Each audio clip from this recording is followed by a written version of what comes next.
good evening. I'm Dave Morris. Coming up in Wednesday's episode of The Play, the price tag for the cleanup at the Myriad Gardens is well into the thousands. The survivalist store that just opened in the metro, and a preview of the Sooner basketball team's Thursday night matchup.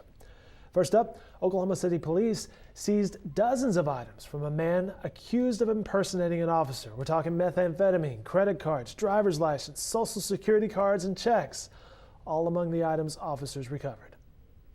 Further investigation proved that he was acting as a security guard, or so he stated to the officer that stopped him.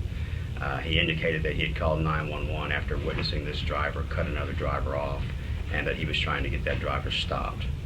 What his full intentions were, we don't know yet, but when the officer made contact with him through further investigation, they found a multitude of police-related items in his vehicle. That was Captain Dexter Nelson with the Oklahoma City Police Department. All right, city officials say it will cost thousands of dollars to clean up the Myriad Gardens, this following a St. Patrick's Day prank.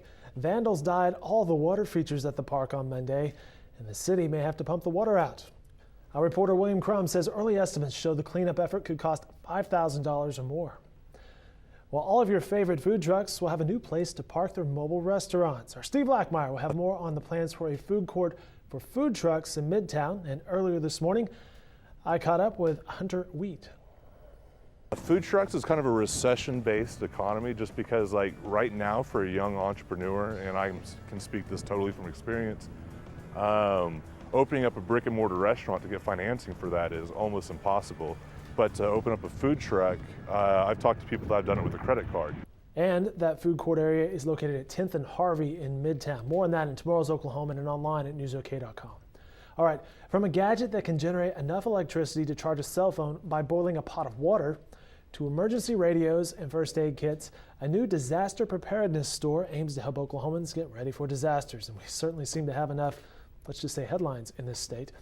Homestand is a survivalist store that opened in the metro just last week. The Oklahoman's Brianna Bailey will have more on the company and their catalog of supplies in Thursday's Oklahoma. In sports, the Sooners take on North Dakota State in the first round of the NCAA men's tournament. That'll be Thursday night at 6:30.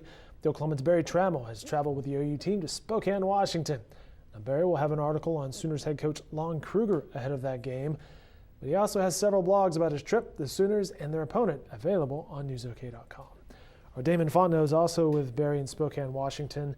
You can expect plenty of video coverage as well. These stories and more in upcoming editions of the Oklahoman. Have a great Wednesday night, everybody.